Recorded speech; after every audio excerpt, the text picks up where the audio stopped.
تو ہیلو دوستو، آج ہم آپ کو بتانے والے ہیں درگاہ سرکار صابر پاک کا ایک مشہور واقعہ۔ تو ویڈیو شروع کرنے سے پہلے آپ لوگ ویڈیو کو لائک اور چینل کو سبسکرائب کر لیجئے۔ حضرت بابا فرید گنج شکر کی محفل سجی تھی۔ بابا فرید لوگوں سے کہہ رہے تھے، اس محفل میں ہے کوئی ایسا جو میرے صابر کو بٹھا دے؟ وہ 12 سال سے گولر کے ایک تنے کو پکڑ کر کھڑے ہیں۔ یہ الفاظ سنتے ہی پوری محفل میں خاموشی چھا گئی۔ لوگ سوچ کر کی کانپنے لگے کہ بھلا اتنے جلالی انسان کے سامنے کون جا سکتا ہے۔ کسی کا بھی صابر پاک تک پہنچنا آسان نہیں تھا۔ لوگ سانسیں تھامے بیٹھے تھے۔ تبھی اس سناٹے کو چیرتے ہوئے ایک شخص آگے بڑھا۔ میں بٹھاؤں گا آپ کے صابر کو، بتائیے جو شخص صابر کو بٹھا دے گا اسے کیا ملے گا؟ پوری مجلس حیران رہ گئی۔ آخر کون تھا وہ شخص اور کہاں سے آیا تھا؟ کیا وہ صابر پاک کے جلال سے انجان تھا؟ اور کیا وہ صابر پاک کو بٹھانے میں کامیاب ہوا؟ آخر میں اس نے صابر پاک کے ساتھ ایسا کیا کیا جو صابر پاک نے اسے اپنا بیٹا بنا لیا؟ آخر کیا راز چھپا تھا؟ اس کے پیچھے جانیں گے اس ویڈیو میں۔ حضرت صابر پاک اللہ کے ایک ایسے ولی تھے جو سب سے زیادہ جلالی تھے اور سب سے زیادہ صبر کرنے والے بھی تھے۔ اللہ پاک نے انہیں ایک عجیب سی کیفیت سے نوازا تھا۔ انہوں نے اپنی 90% زندگی بھوکے رہ کر گزار دی۔ صابر پاک کے جلال سے جب کلیر شریف جل کر راکھ ہو گیا تھا تو آپ گولر کے ایک تنے کو پکڑ کر کھڑے ہو گئے۔ لہٰذا مسلسل 12 سال آپ بنا کچھ کھائے پیے اسی طرح کھڑے رہے۔ علی ملا ابدال ہی ایک ایسے شخص تھے جو آپ کی خدمت میں رہتے تھے، لیکن انہیں بھی صابر پاک کے سامنے آنے کی اجازت نہیں تھی۔ اس دور میں جب ہندوستان کی سرزمین بزرگوں کے نور سے جگمگا رہی تھی، جگہ جگہ اللہ کے ایسے ولی موجود تھے جن کا علم اور فضل سورج کی طرح چمکتا تھا۔ انہی دنوں ایک سچے راہ حق کے مسافر حضرت خواجہ شمس الدین اپنی روح کی پیاس بجھانے اور رہنمائی پانے کے لیے سفر پر نکلے۔ وہ ایک ایسے بزرگ کی تلاش میں تھے جو ان کے دل کی بے قراری کو چین میں بدل دے۔ تلاش کا یہ سفر انہیں قدم در قدم آگے لے گیا اور آخرکار سن 628 ہجری میں حضرت خواجہ شمس الدین پاک پٹن بابا فرید کے پاس پہنچے۔ اس وقت حضرت بابا فرید محفل میں اپنے عقیدت مندوں میں واعظ و نصیحت فرما رہے تھے۔ حضرت بابا فرید نے فرمایا، اس محفل میں کوئی ایسا آدمی ہے جو میرے صابر کو بٹھا دے۔ آج 12 سال ہو گئے ان کو کھڑے ہوئے۔ پوری محفل میں خاموشی چھا گئی، کیونکہ حضرت صابر پاک کو بٹھانا تو دور، کوئی ان کے پاس تک نہیں پہنچ سکتا۔ محفل چیرتے ہوئے اور خاموشی توڑتے ہوئے حضرت خواجہ شمس الدین آگے بڑھے اور کہا، حضور جو آدمی صابر کو بٹھا دے گا اس کو کیا ملے گا؟ حضرت بابا فرید نے فرمایا کہ ہم اس کو صابر ہی دے دیں گے۔ یہ سن کر حضرت خواجہ شمس الدین کی رضامندی پر حضرت بابا فرید نے آپ کو اپنے پاس بلا کر فرمایا، خبردار حضرت، مخدوم صابر پاک کے سامنے ہرگز نہ جانا، بلکہ ان کی پشت کی اور سے ان کے پاس جانا اور ان کی خدمت میں رہ کر انہیں بٹھانے کی کوشش کرنا۔ جا بیٹا، اللہ تمہاری مدد کرے گا، اور بیٹا کلیر شریف جاتے وقت صابر پاک کا نام پڑھتے رہنا۔ لہٰذا حضرت خواجہ شمس الدین 29 دن کا سفر طے کرنے کے بعد کلیر شریف پہنچے۔ کلیر شریف سے 12 کوس کی دوری پر انہیں علی ملا ابدال ملے۔ حضرت خواجہ شمس الدین نے کلیر آنے کا سارا حال علی ملا ابدال کو بتایا۔ علی ملا ابدال انہیں اپنے ساتھ لے کر صابر پاک کے پاس پہنچے۔ صابر پاک کے قریب پہنچ کر پشت کی اور کھڑے ہو کر آپ نے اونچی آواز سے اللہ کا کلام یعنی قرآن شریف کی تلاوت کرنا شروع کر دی۔ آپ کے قرآن شریف پڑھنے کا انداز بہت سہانا اور درد بھرا تھا، جسے سن کر حضرت مخدوم صابر پاک نے اپنی آنکھیں کھول دیں اور فرمایا، پشت کی اور اللہ کا کلام پڑھنا ٹھیک نہیں ہے، سامنے سے آ کر پڑھو۔ حضرت شمس الدین کچھ آگے آ کر بائیں طرف کھڑے ہو کر قرآن شریف کی تلاوت کرتے رہے، پھر اچانک رک گئے۔ حضرت صابر پاک نے فرمایا، رک کیوں گئے شمس الدین، اور پڑھو۔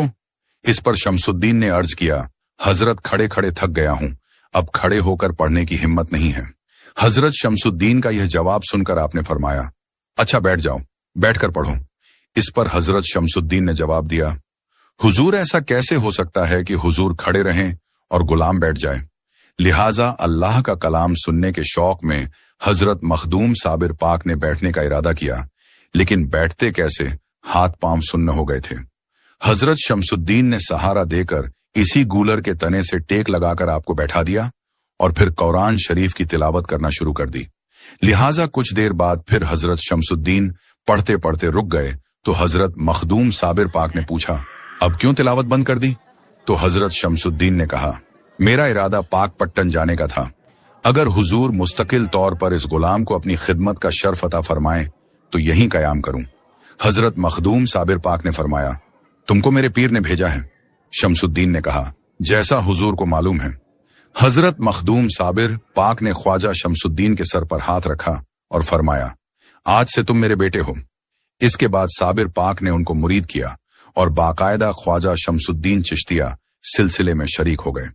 लिहाजा हजरत ख्वाजा शमसुद्दीन की तिलावत का सिलसिला अब भी जारी ही था कि मगरिब की नमाज का वक्त आ गया तो आपने हजरत मखदूम साबिर पाक से अर्ज किया कि हजरत भूख लगी है। तो साबिर पाक ने इरशाद फरमाया, इस गूलर के फल तोड़कर उबाल लो और खा लो। हजरत शमसुद्दीन ने गुलरियां तोड़कर उबाल ली और मगरिब की नमाज से पहले साबिर पाक के सामने पेश की। आपने खाने से इनकार कर दिया। इस पर हजरत शमसुद्दीन ने कहा, यह कैसे मुमकिन है कि हुजूर नहीं खाए और मैं खाऊं? तो हजरत मखदूम साबिर पाक ने भी ये गुलरियां खाई। फिर हजरत शमसुद्दीन ने आपको वुजू कराया और पीर मुरीद दोनों ने मगरिब की नमाज अदा की।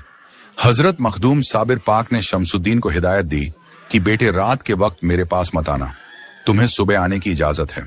लिहाजा हजरत शमसुद्दीन दूर जाकर रात बसर करते और तहज्जुद के वक्त हजरत साबिर पाक के पास आते और 3 बार आपके कान में सलाम कहते तो उनको होश आ जाता।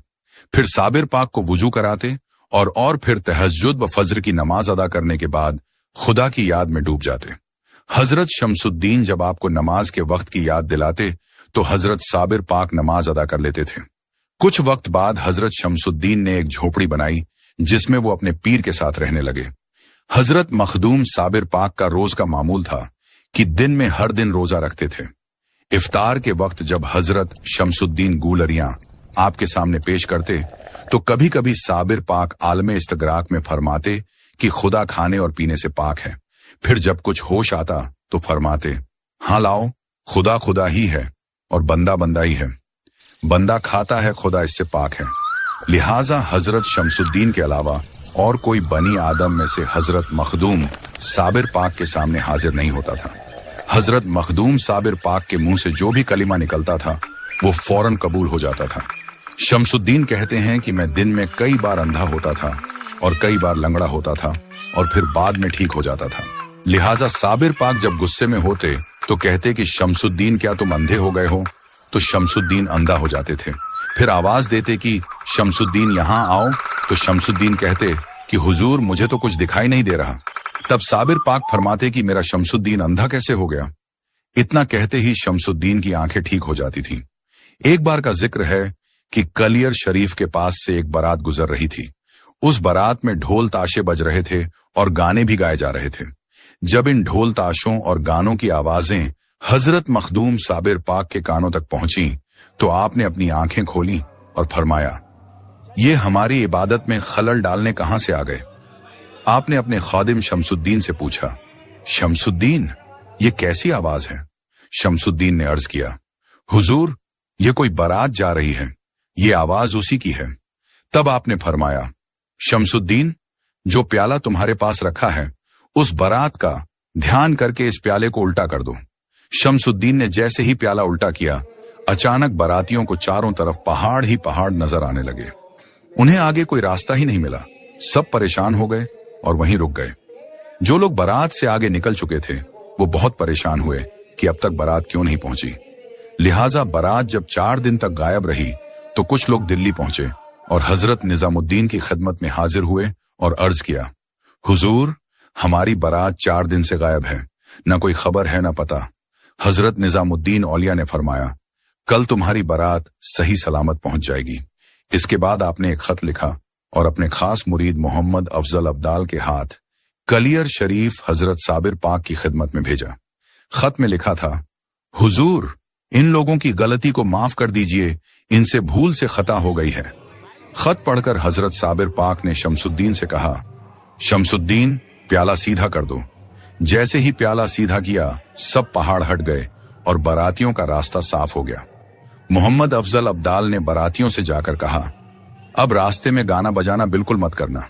निजामुद्दीन महबूब ए इलाही की वजह से तुम्हारी गलती माफ हुई है और तुम्हें रास्ता मिला है, लिहाजा एक बार